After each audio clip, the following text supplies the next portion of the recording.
All right, what is up, my friends? Welcome. We've got our first big look at Edge of Eternities. We're going to freaking space, all right? Warp speed, light speed, whatever you want to say. And it sounds pretty cool, actually. I'm not going to lie. The motif is, it sounds a little weird, but I like seeing new things. And this is a pretty new thing for Magic to do. And it's not Universes Beyond. So that's cool with me. So we got a big look here at all of the mechanics in the set. You guys are going to see a lot of cards, explain all the mechanics, and go over the feel of the set as well. And let's get into that right now. First mechanic here is Lander. We have a new kind of artifact type token, similar to a clue or a map. And a Lander token is essentially just a Wayfarer's Bauble for all you boomers out there. And Wayfarer's Bauble. Pointless nostalgia. Artifacts, 2 tap, sack, go find a basic tapped and shuffle. So rampant growth on artifact. And of course, artifact tokens are very powerful for anything that cares about artifacts. You're just putting artifacts into play. And this is a way to ramp and fix your mana at an additional cost. So Galactic Wayfarer here. 2 mana for a 3/3, make a Lander token. I imagine this card's going to be pretty good and limited. Probably won't make it to constructed, but Lander's definitely a pretty powerful mechanic, as all of these extra material mechanics are. Rectangles, cardboard, love seeing things in play, pretty cool stuff. Kavu's return, love that. Kavu Landseeker is a 4-mana land seeker card. 4/3 for 4 manas for 4. When it enters, make a Lander token. Beginning of your end step, on your next turn, sacrifice that token. So you must use it or you lose it, as the saying goes. But you can play around that as well. Another good looking limited card here. Probably a little worse than the last one. A 4/3 manas for 4 seems worse than a 3/3 for 3. But yeah, these are going to be a big deal in limited, these Lander tokens. Probably, kind of like maps and constructed where you'll see them occasionally, but it'll be a big deal in limited. We also see Seed Ship Impact here, which is just a strictly better naturalize, 2 mana disenchant. And if the thing you destroy is mana value 2 or less, you make a Lander token. So basically, if you're looking for a disenchant, this is probably close to one of the better ones. I mean, there are a lot of these, disenchant plus effects floating around. I don't recall what's legal and standard right now as far as this disenchant goes, but looking for an artifact, looking for a Lander token, looking for some ramp here too. The fact this is just 4 mana, disenchant, and ramp is pretty cool for ramp decks, so kind of a cool little card here. We also see Emergency Eject. This is a Path to Exile style removal spell, maybe Get Lost, better example. 2 mana for an instant, destroy target non-land permanent, and they make a Lander token. Now, 3 mana is a lot more than 2, so this is not really a Get Lost replacement. Not that Get Lost is very good anyway. But this can kill anything, no questions asked. A Lander token is certainly worse than a 3/3 or 1/1 flyer or whatever these cards usually give. So giving your opponent a Lander token is kind of weird because it's really a wide berth of what the Lander token can mean to your opponent. If they care about artifacts, they care about fixing or ramping, it's pretty scary. If they're just some random mono red aggro deck, they probably can't use the token very well, unlike map tokens. So, costed here a little more expensive, but very flexible. Probably not going to be a great card, but flexible, kind of, break in case of emergency card. Next mechanic we're going to see here is Warp. And Warp is kind of a mixture between Adventure and Evoke. Evoke on cards like Muldrifter, and then, of course, Adventure, where it's a normal card. This is a 4 mana 3/4. And it has the attacks of a permanent entering the battlefield causes a triggered ability. The trigger triggers an extra time. Cool. So Panharmonica card-esque creature. But you can warp it in. And what that means is if you spend the cheaper cost, it goes into play. However, it gets exiled at the end step and basically goes into an adventure zone where you can just play the card for its full cost later. This is a way to use ETB effects similar to Muldrifter on creatures for a cheaper cost. It's temporary, they go away. Now, of course, you can blink this card, it'll stay in play. It kind of acts like an enchantment when you play it, but it can't be killed. It can also block for the cycle as well, which is kind of important. So this is the kind of card where it's cheap enough on like a Panharmonicon where you can go maybe play this for 2 and play a 4 mana ETB effect and not have to spend the full 4 mana up front, but still got the effect, which is kind of cool. And then it's still available later to use, kind of like an adventure. It's very, very similar to adventure. It goes off to the side in exile, and you can play it for its full cost. But we see a lot of these warp cards here. We see Starbreach Whale. This is a common, just a 5 mana 3/5 flyer, which is pretty sweet. ETB Surveil 2. This is your 2 mana Surveil 2, and later on get the whale and do the whale thing. And this is going to be a good draft common. 3/5 flyer for 5 with upside is pretty nice. Honestly, pretty cool stuff. We see here on Starfield Shepherd, 5 mana for a 3/4 flying. When it enters, search your library for a basic plains card or a creature card mana value 1 or less. reveal it, put in your hand, then shuffle, and it warps for 2. So this can be 2 mana get a plains, 2 mana get a 1-drop, and then you can cast it again later, and then do it again. Again, advantage is very powerful. So if the warp cost here gets you card advantage in some way, the fact that you can play the card again later is huge for limited. Just like adventure cards, don't underestimate these because they are quite powerful, as long as what you're getting on the front side is worth a card. We also see Weft Stalker Ardent. This is a new alien creature type, Drix. 2/3 for 3. Whenever a creature or artifact enters, deal 1 to each opponent, and you can warp it for 1. So kind of cool combo potential. Warp this thing, cast a bunch of stuff into your combo, or just play it as a creature, or both. You know, this is one that does not pay you well up front as far as value goes, but can help facilitate a combo for the cheap, and that's cool. You know, these cards are pretty powerful. Very powerful in Commander, each opponent, and so on and so forth, but these effects have not been outside the realm possibility constructed.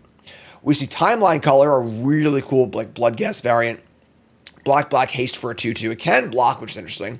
You may cast from your graveyard using the warp ability, and the warp cost is 1 black, pay 2 life. So you can spend life here and attack for 2 every turn.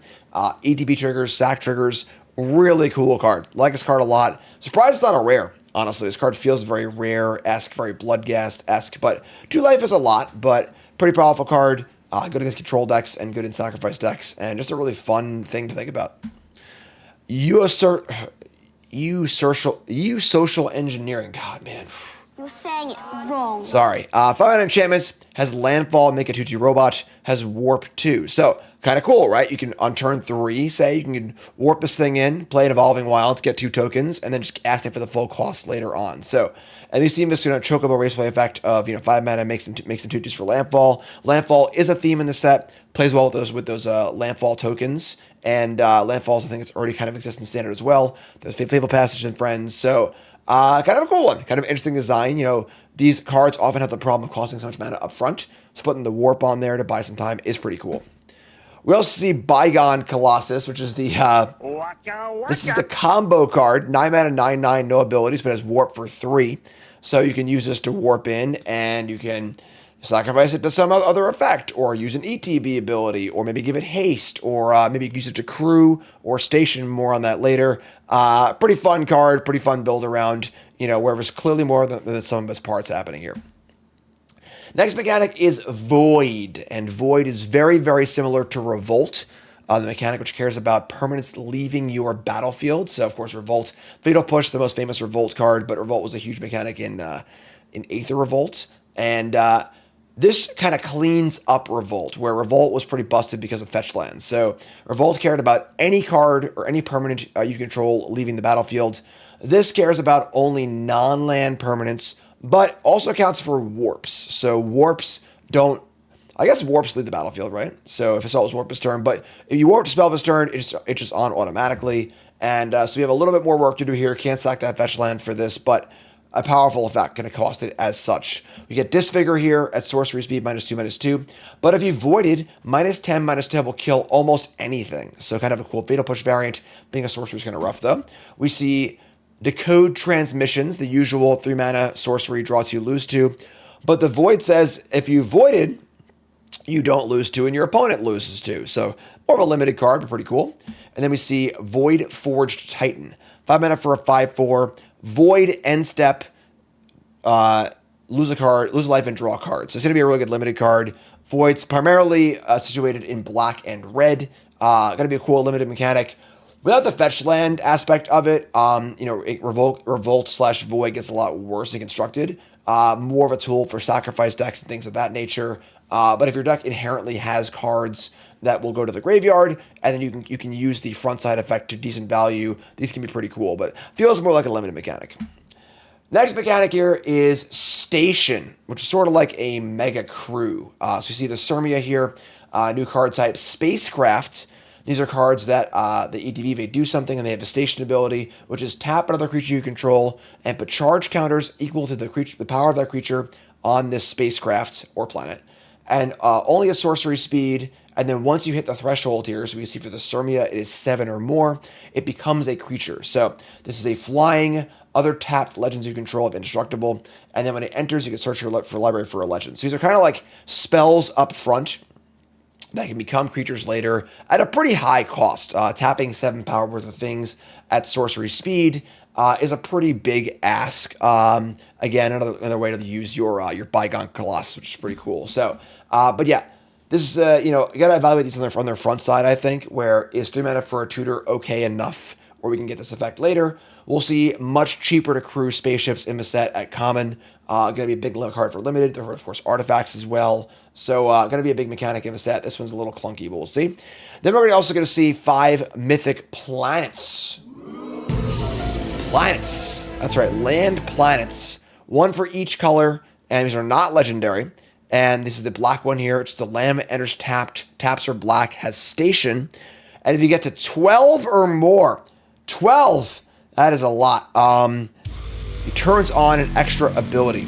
So 2 mana for 2 mana tap, pay 2 life, sack creature, and draw cards equal to the sacrifice creature's power only at a sorcery. So a very, very powerful effect to have on a land, but asks a lot of you to get there. But opportunity cost is low, right? There's just a tap land. So very, very easy to put in your deck. And then as the game goes on, maybe you can station it. Turning on an entire planet is a big deal. So kind of cool to see the aspirational quest on these. And there's 1 for each color. We'll see the rest later. We also see Infinite Guideline Station, aka the card I most want to open in Bronze to Mythic. Wooburg for a legendary artifact spacecraft. When it enters, make a tapped colorless robot token for each multicolored permanent you control. So it counts itself, so you at least get a 2/2. And then a station, you got to tap 12 plus power, but when you do, it becomes a 7/15. Good lord. Now, whenever it attacks, draw a card for each multicolored permanent you control. So a big multicolor payoff here. This is supposed to be the central HQ of like the Starfleet-esque, faction that's trying to keep things under control here. And I imagine we'll see more tempered spacecraft costs in like the commons and uncommons in a set for limited. A couple extras here. We see the Landseeker already seen. Sliver tokens. There's going to be a little bit of sliver stuff happening. Slivers are kind of alien-esque. And then you see some Eldrazi things happening too. We are close to the Blind Eternities. 6 mana for a, sorry, I'm in the way here. 6 mana for a 7/5. Has the warp ability. And it says whenever it leaves the battlefield, draw a card and put a permanent with mana value less than or equal to the number of lands that you control from your hand. So you can cast it or warp it. Same idea. And pretty cool seeing Eldrazi here. We're in the unknown regions, right? We are in pretty rarefied territory. So Eldrazi are fair game. That's all the mechanics in the set. We can see, we're going to go through some individual cards here, kind of some fun stuff. We see Cosmogoyf. This is a new Tarmogoyf variant. Volgari for a star +1. Power equal to the number of cards you can own in exile. So you're delving things away. This thing can get pretty big in older formats. You can just play a card like Resident Beast if you wanted to and go all in. Pretty interesting take on the Tarmogoyf mechanic. This requires a lot more extra work than Tarmogoyf does, and it's only things that you own in exile. So hitting your opponent's stuff is not going to matter. We see Ragost, Deaf, Gastronaut, Boros 2/2. All of your artifacts are foods. Pay 1, sack a food, deal 3 to each opponent. And end step, you gain life this turn. Untap this card. That's a weird one, folks. I don't have to do it this one. Maybe move a commander build around, but kind of a wacky one. We see Emissary Escort. 2 mana for an 0/4. And this has +X/+O, where X is the greatest mana value among artifacts you control. This is one to watch, folks. This is kind of a big deal here. The 0/4 stat line for 2 as an artifact is, it's an artifact itself for synergy. It can block and it's hard to kill. It's not hard for this thing to be a 4/4 or bigger. Think Affinity, think other expensive cards. Kind of cool stuff. So really, really cool card. I think this card's going to be a player in older formats and as well if it's an artifact deck in standard. But the power level here is quite high. Next up is Unravel. And this is a really cool one, really easy to misread. So you have Cancel, just the mana counterspell. If an amount of mana was spent to cast that spell was less than its mana value, you draw a card. So at first it reads like Dismiss. If I counter a 2 or 1 drop, I draw a card. It's not that. This is just a counterspell that if you counter a card your opponent cheated on a mana cost on, you draw a card. So Leyline Binding, right? They play a Leyline Binding and it costs 3 mana. That's less than the printed value, so you draw a card. So if you counter a card that has the mechanic we just discussed that I forgot the name of, holy crap, I'm so old. Warp. Sorry, Warp. My bad. Throw yourself in next. I'm in riddles of your stupidity. Counter a warp card, draw a card. Huge in standard. If you counter a impended overlord, draw a card. Leyline binding, draw a card. So kind of like the anti up the beanstalk card, even though they banned up the beanstalk. But this is a powerful effect. Cancel is not that far from playability. And if you ever draw a card of this, you're super, super stoked. You're in dismiss territory. So really good against overlords and friends. And I think this card's going to be a pretty interesting one. And definitely good and limited for warp stuff, but really cool as a possible constructed role player. Sunset Saboteur, a card with an actual drawback, which is sweet. 2 mana for a 4/1 Menace Ward, discard a card. Pretty insane stat line. But whenever it attacks, you put a counter on a creature your opponent controls. This is a really good crew or station card, 4 power for 2 mana. And honestly, a good beater too. You know, if your opponent doesn't have any creatures or you're trying to kill a creature anyway, this is kind of a cool cool aggro card. Kind of fun to see. It's fun seeing drawbacks in Magic these days. It's a rare sight. Oh, no drawbacks here. Sorry.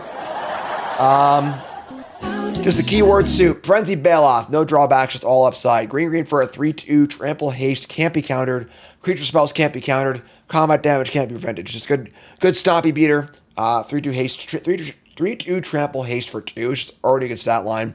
And a bunch of other abilities as well. So back to all upside, right? We get Gene Morph Imago. 2 mana for a 1/3 flyer. Landfall. Make a creature a base power. Toughness 3/3.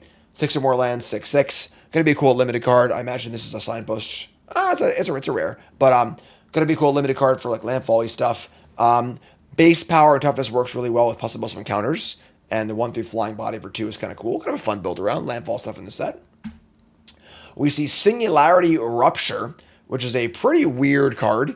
It's just Traumatize plus Damnation, like together.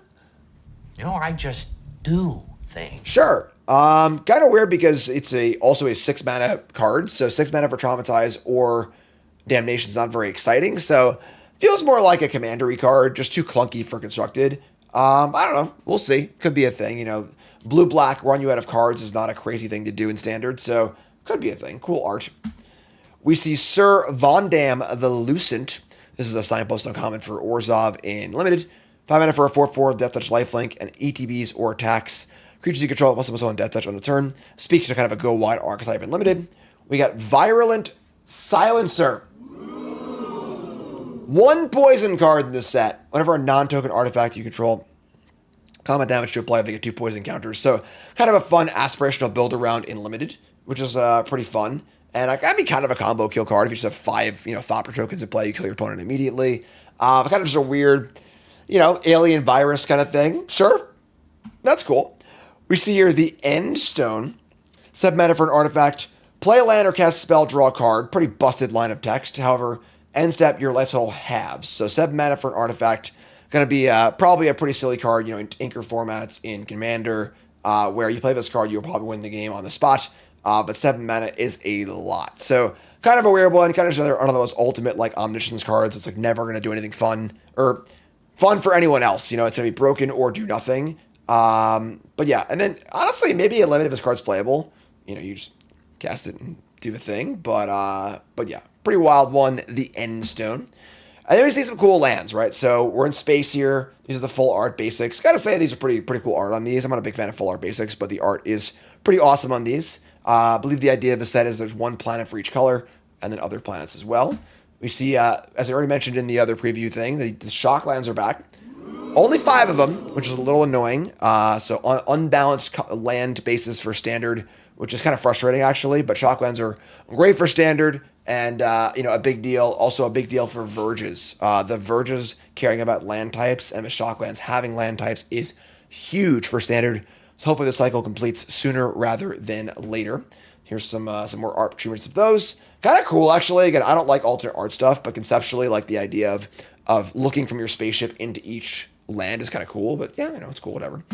And then we see we got some special guest cards as usual for, there's 10 special guest cards in the set in this kind of cool, comic book, old movie poster style, which is cool, I guess. Be a cool poster. Sliver Overlord, a little extra sliver stuff going on. Don't know how many sliver cards actually have a set, but looks cool.